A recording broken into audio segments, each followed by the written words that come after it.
Hello everyone, welcome to today's video. Today we are reviewing Transformers Age of the Prime's Combaticon Blastoff. This figure is in the deluxe class price range, so $27 to $30 modern day deluxe pricing. I paid, I believe, $29 for Blastoff here. I think I had a coupon for my local GameStop, so I made use of that. But yeah, Blastoff. Blastoff is a Decepticon space shuttle. You know, the big old logo kind of gives it away, along with the two smaller ones. But yeah, I'd say a Blastoff is a space shuttle. Looks nice. The lavender used for the Decepticon logos actually works really well for this dark brown and grayish brown that we have, along with this darker purple here. And it blends nicely. I like it. Underside of the alt mode, it's solid. You know, quick shake test. Everything holds together. Top of the alt mode, as you can see, looks lovely. Back of the alt mode has 4 ports for blast effects. So let me grab those. We'll just snag these, and we'll just let's see. Yeah, see, we'll grab kind of just a random handful. That's actually a very convenient handful. They're all the same, except for colors. But yeah, so you just plug them in right here, here, here, and here. And yeah, you have 4 thrusters to plug 4 blast effects in. Just like that. So you can kind of get an aerial-like pose out of Blastoff, which is lovely. Downside is Blastoff does not have a 3mm port on the underside. So you'll have to use one of those clip stands, or not clip, but claw stands, instead of your usual 3mm stands. All mode looks nice though. There is a landing gear that folds out from the chest, right here. You just want to get your fingernail in there. Flip out the wheel, just like that. There you go. There's some molded in wheels right here and here. The overall sculpt work on this alt mode is lovely. I like the colors. The figure feels nice, feels premium. Whoa. The figure feels high quality. It feels great. I do not regret my purchase of this figure. I got this from my local Walmart, and I had a coupon to that Walmart. Can't remember where I got it. I said I got this at GameStop. That was a lie. I was thinking of this guy. I got Brawl at GameStop. He's who I use my monthly coupon on as well. Don't remember where I got the Walmart coupon, but I got it, and I was able to use it on this. But yeah, Blastoff is nice. Not much else to really say about the shuttle. You know, it's your run-of-the-mill spaceship. You know, goes straight up. But with that being said, let's get into size comparisons, since that's kind of what you guys are here for. You want to know the scaling, how it looks, how it poses. So, for our first figures to scale with Blastoff, it'd be rather fitting to use the Combaticons that I currently have. So we have Deluxe Class Vortex and Voyager Class Brawl. Putting them on the turntable gives you good reference and scale for their size. Blastoff, I feel, is the only Combaticon that sticks out alt mode wise because of the fact that he's, well, a spaceship, not really a combat related vehicle like a tank or anti-aircraft or anti-artillery cannon truck thing, whatever Onslaught is, or a helicopter like Vortex. I mean, I can see the argument for Swindle not being really considered, but I mean, Jeeps were used in wars quite often, so there's that argument. I don't think we've ever seen a space shuttle used in war. Maybe spying, but if that was the case, that'd be more of a satellites thing. So yeah. With that being said, though, let's get into the other figures for scaling. So, first up, we have Deluxe Class Kingdom Sideswipe, a mold that I believe everyone might have. Comparing the two, they scale decently. You know, for a space shuttle, it's quite small, but that's also because Blastoff is a deluxe, so what you gonna do about scaling, right? Next up, we have Voyager class Road Hauler. Blastoff is actually quite long for a deluxe, though, ain't he? Yeah, he's almost as... he is just as long as Road Hauler. Minus the crane, obviously. But, like, from bumper to bumper, Blastoff and Road Hauler are actually almost the exact same size. Dang. Oh. Let's fold those back down. Next up is Leader Class 86 Sludge. Just like so. Comparing the two together, it's a major size difference, that's for sure. Say huge, you know? Huge figure. Take him off. We don't have enough room. Oh! Don't want to knock the stand out. We don't have enough room on this for our Commander class. So we'll be doing this. We'll move you off the camera a moment. Next up is Commander Class 86 Optimus Prime. Just like so. And if we bring Blastoff in right here, for reference, yeah, Blastoff is quite small. Even though this here is our main figure, comparing Blastoff to Optimus just right here gives you a real reference for just how big Optimus Prime is, with his trailer attached, obviously, but just the sheer size of Optimus Prime here. He's quite large. So yeah, you know. Okay. There you go. Get all those put back. Move you back to the middle. And now, with that all being said, let's get into the transformation. So, first thing I want to do is come to the underside of the spaceship and take these two guns off. These are Blastoff's main pistol weaponry, or main pistols, his main weapons, you know. So we're going to be holding on to those. Next thing I want to do is fold up this landing gear. This just fills out the rest of the torso. Then flip back the side wings. Flip this fin piece to the left, this way. Then come back to the underside of Blastoff's alt mode and pull these parts right here. These are going to be the front of the shins for his alt mode. And the next thing I want to do is kind of just accordion the rest of this assembly out and straighten everything out and kind of just lock it in. Then collapse the shins again. Flip up these thrusters, just like so. These are going to form the front of Blastoff's feet. Then split the legs, come to the back, push the arms down, just like so. Take this back piece, leave it down like this for a moment. Come back to the front of the space shuttle. You're going to want to split the nose cone of it down the middle and clip these into the sides of the torso. This will be a very solid connection. As you can see, it's not coming off. Rotate the biceps, then rotate the hand. Same thing on the other side, just like so. Come back here, try and get the head out. This is probably the one thing I hate the most about this figure, is just trying to get this head out of this little compartment. Just kind of hard to get your finger in, especially when you clip your fingernails, you know, it's harder to reach. But finally, take this piece and fold it up. Then, last and least, take his pistols and just plug them into his hand. Just like that. And look at him. Ain't he lovely? Blastoff here is probably one of my more favorite figures in the collection, just because of how simple the transformation is, but also with how good the robot mode looks. If you compare the two models from the G1 animation model to this is really, really close. The only thing I would say is off is maybe the eyes, I think, and the hands. Besides that, this figure has done it beautifully. And honestly, I can't really complain. The back of the figure is really compact, actually. You know, there's some deluxe class figures with ugly backpacks, ugly looking backpacks. But this figure is able to get a clean back profile along with actually having good articulation.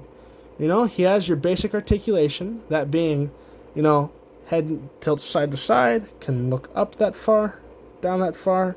Full 360 due to being on a ball joint. Rotation at the shoulders all the way around.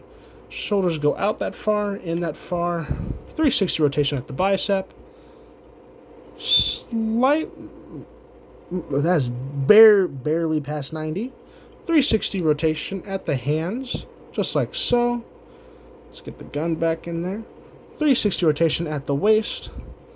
Legs can go back that far, forward that far, which is a really good forward kick. That goes slightly upward. Then legs can also go out that far to the side. 360 rotation at the knees. A little under 90 at the knees, but they do go slightly forward as well. So, we can utilize that for, as you saw earlier, a really high kick. Well, after that, we also have an extreme ankle pivot and a toe bend due to transformation, which is quite nice. I like myself a toe bend. That makes it look like a convincing running pose. Now, looking at the figure much closer, we have some very lovely paint apps right here. Let's say the torso uses this nice shade of purple with some gunmetal applications on the inside of these little holes, along with this really nice and crisp Decepticon logo. Going down the figure, we have these painted applications of dark brown to just represent this shade of plastic that's used here. Along with that, we also just have some really nice greedling details, along with some purple paint here used on the thrusters of the jet mode, which also just helps add some more color and pops. What's the word? Filler. Kind of like filler coloring. No, filler's not the word. Focal?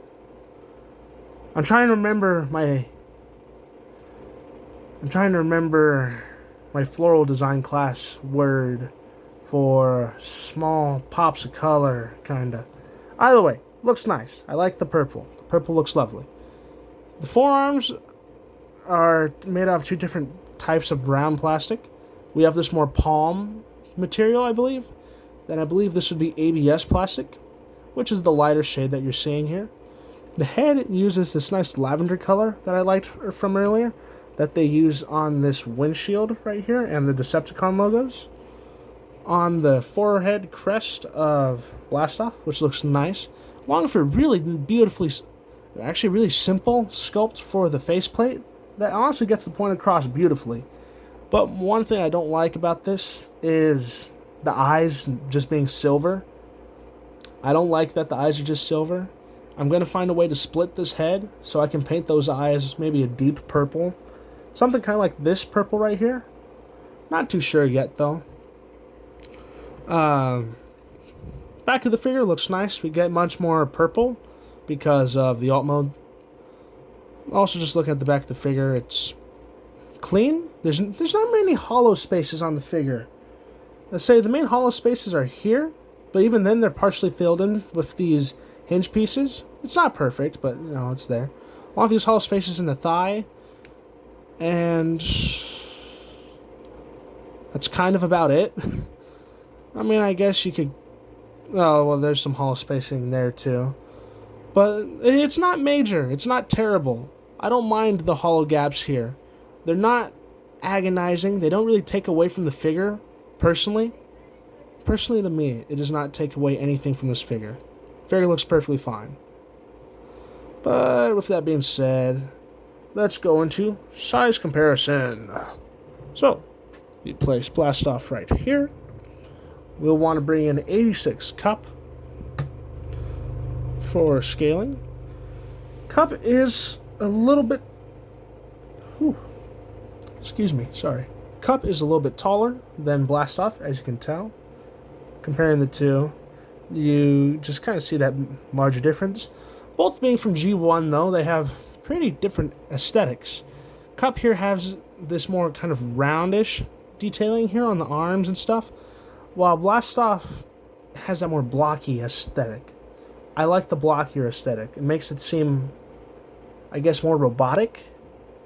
I'm not sure what it is about the blockiness of this figure. It just... I like it. It's eye candy. I forgot what I was saying. My mother came in. Something about aesthetics. Eye candy, that's what it was. The G1 blocky aesthetic that we have more of here, I like. I like this much more. I like this, just not as much as this.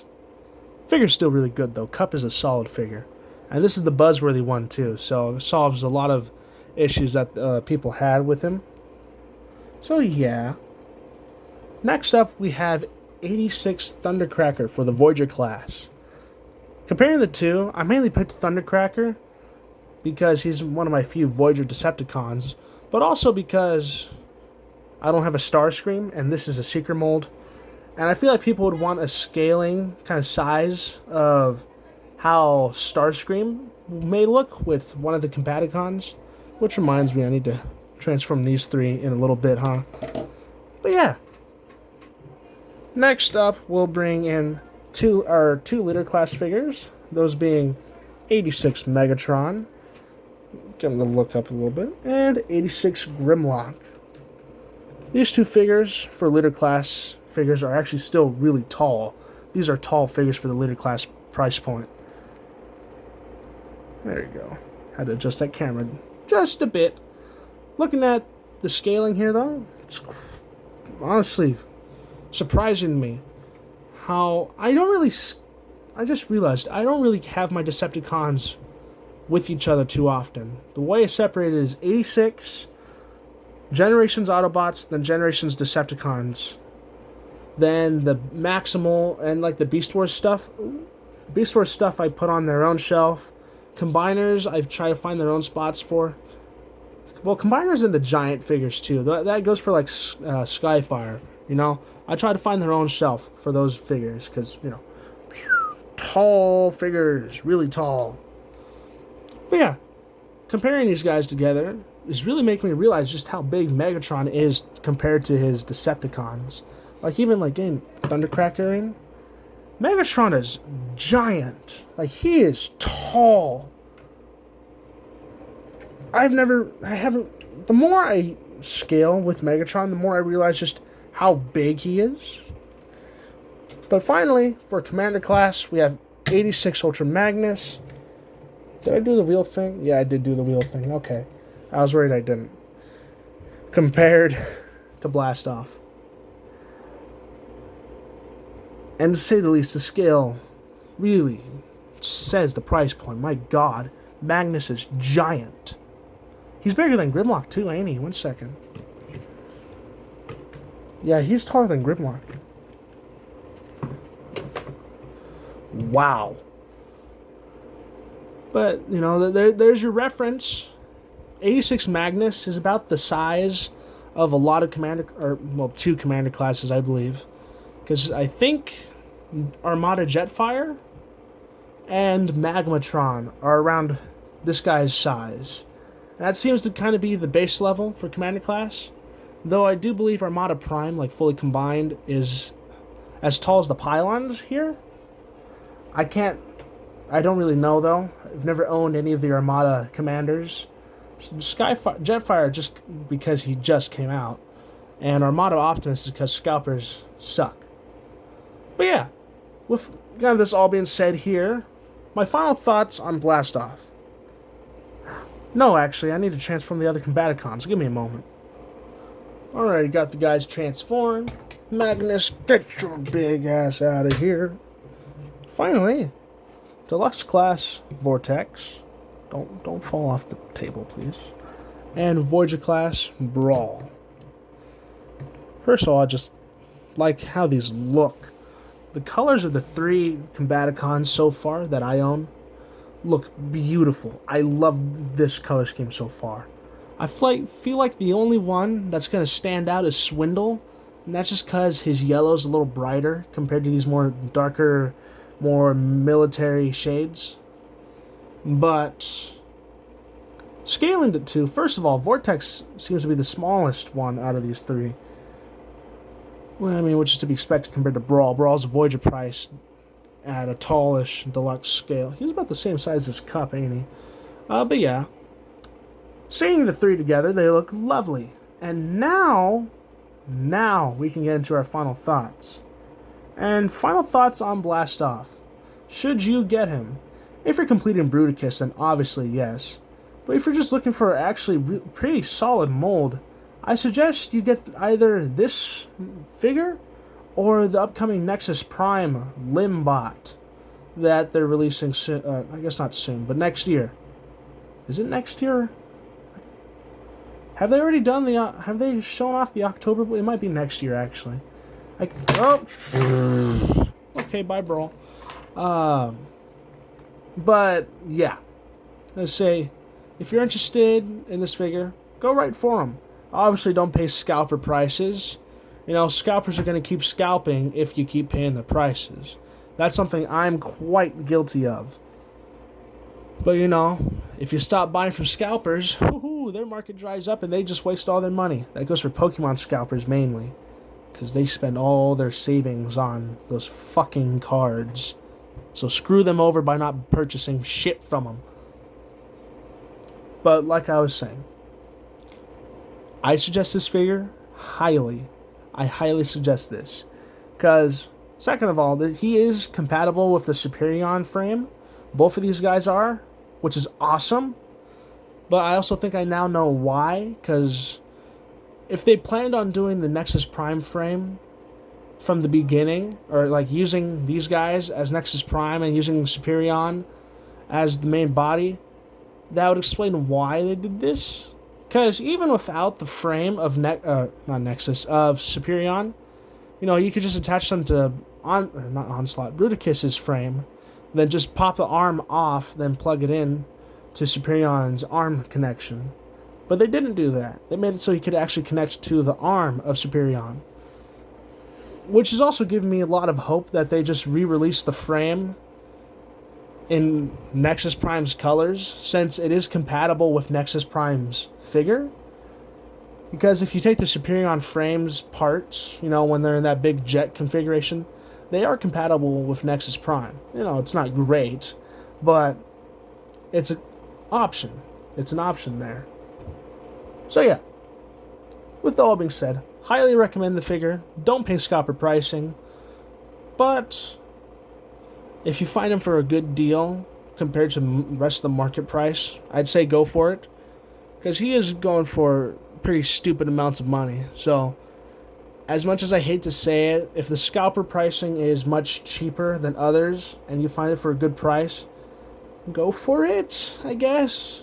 Just don't pay 40 or more for this figure. That's what I'm going to say. Just avoid paying more than 40 for this figure. Because it's a good figure, yeah, but it's not worth double its price. I mean, granted, its price is like $30 now with the upcoming deluxe pricing, so I guess not double, but you know what I'm trying to say. I'll see you guys in the next video. Thank you for watching, and I hope you all take care. We'll probably do Brawl next, then finally get into the final stretch here of our 86 figures, which, heads up, once I finish those off, that's it. Those are all the that's all I have. So I won't have any more Transformers videos till I get a new figure. We've gone through everything, you know? But yeah, I'll see you guys in the next video. Thank you for watching, and goodbye.